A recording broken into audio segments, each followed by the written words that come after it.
Hey guys, welcome to the Thursday interview. Today we are joined by the incumbent SNP for North East Fife, which he has represented since 2011. He is also the SNP's candidate for North East Fife this year. Please welcome Mr. Rod Campbell. So to start off with, can you explain some of the basic principles your party stands for?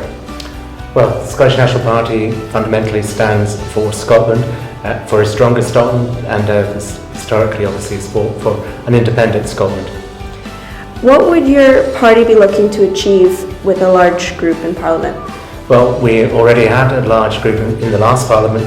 We want to build on that, build on the trust that the Scottish people gave us in 2011, and hopefully will replicate in 2016. So it's building on the foundations of the last 5 years. How will St Andrews students benefit from your party's policies? Well, students in Scotland, Scottish domiciled students, have all benefited to the degree because of the free tuition fees policies. 120,000 students in Scotland have benefited on average to the tune of £27,000 each. What I want to see, however, in the new Parliament is greater steps being made to encourage people from more deprived backgrounds to come into tertiary education. We have a big job to improve the number of people from deprived backgrounds coming into universities in Scotland, in particular into universities such as St Andrews. We have made progress. The number of students from deprived backgrounds with one higher has kind of doubled from 2 out of 10 to 4 out of 10 since 2008, but we have a long way to go. And I want to get to the point where we don't have to ask the administration of the University in St Andrews why they have so few people from deprived Scottish backgrounds in the university. The SNP supported raising the top rate of income tax to 50p last year. Now that the Scottish Government will have the power to set income tax rates and bans, why have the SNP scrapped this policy? We haven't scrapped the policy. For the next year, we will not be implementing a 50p rate. That is on advice that the First Minister has received from government officials as to the possible impact of raising that in terms of lost revenue.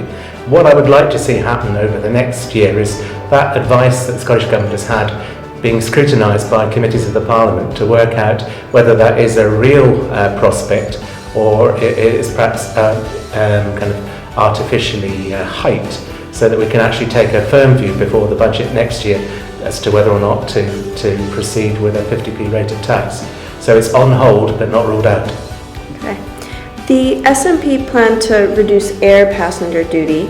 While this would be good for the wallets of some St Andrews students, does it not reduce the cost of flying, thereby encouraging people to fly more and contribute to climate change, even despite the Scottish Government's ambitious climate targets? The Scottish Government clearly has ambitious climate change targets.